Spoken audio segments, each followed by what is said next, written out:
विद्यार्थी मित्रांनो, गणित विभाग 1 साठी प्रकरण 3 घातांक व घनमूळ इंडायसेस अँड क्यूब रूट्स या प्रकरणाचा आपण अभ्यास करतोय।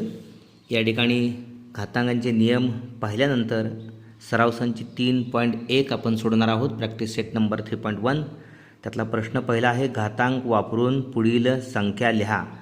13चे 5वे मूळ आता आपण पाहिलेलं आहे। अशा संख्या कशा लिहायच्या? 13चे 5वे मूळ म्हणजे 13चा 1/5। ओके।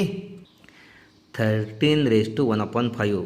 9चे 6वे मूळ 9चा 1/6। 9 रेज टू 1/6।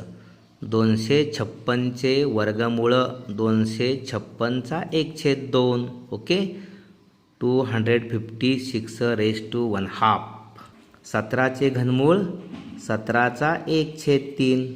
17 रेज टू 1/3 और 1/3।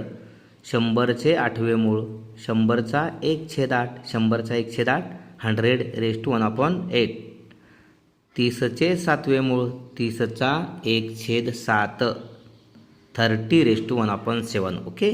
प्रश्न दुसरा आहे, खालील घातांकित संख्या कोणत्या संख्येचे कितवे मूळ आहे ते लिहा।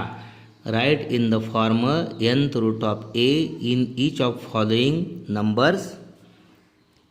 पहिला आहे 81चा 1/4। या ठिकाणी 81चे चौथे मूळ 4th root of 81।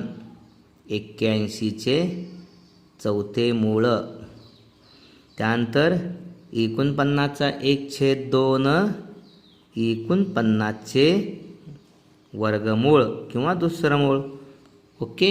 Square root of 49 here 4th root of 81। Okay. तिसरा आहे 15चा 1/5 म्हणजे 15चे 5वे मूळ 15चे 5वे मूळ। 5th रूट ऑफ 15 या ठिकाणी 512चे 512चं 1/9 म्हणजे 512चे 9वे मूळ। ओके। 9th root of 512। पाचवा आहे 100चा 1/19 म्हणजे 100चे 19वे मूळ 19th route of 100।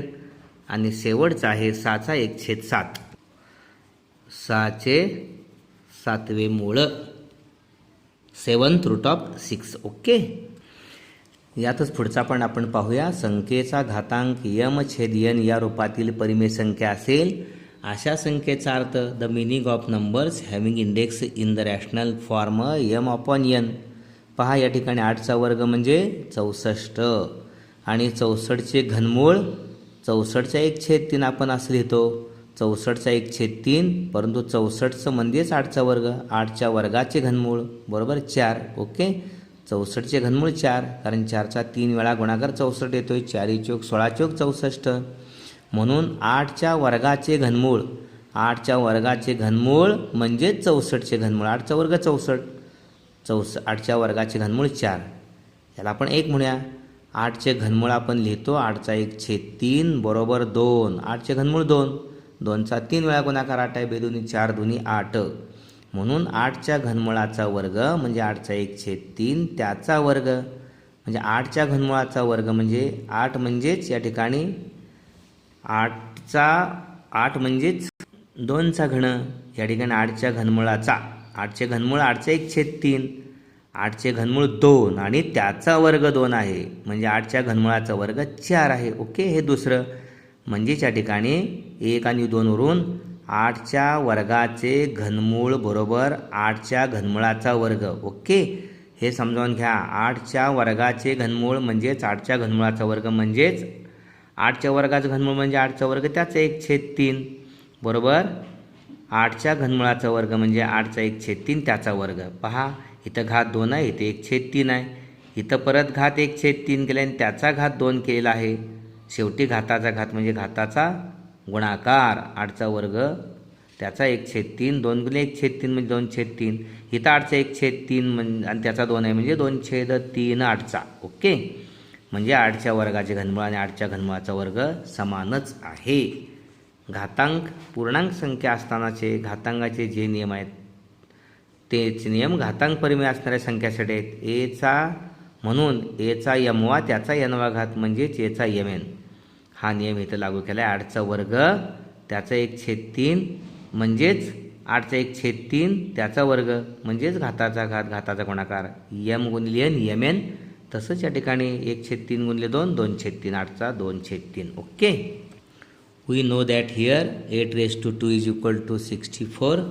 Cube root of 64 is 64^1/3 is equal to 8 square means 64.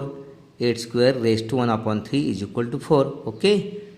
Cube root of 64 is equal to 4. That means cube root of a square of 8 is 4. This is first. Similarly, cube root of 8 is equal to 8^3 is equal to 2. Cube root of 8 is equal to 2. Therefore, square root of 8 is 8^1/3 raised to 2 is equal to 2 square, that is 4. This is second.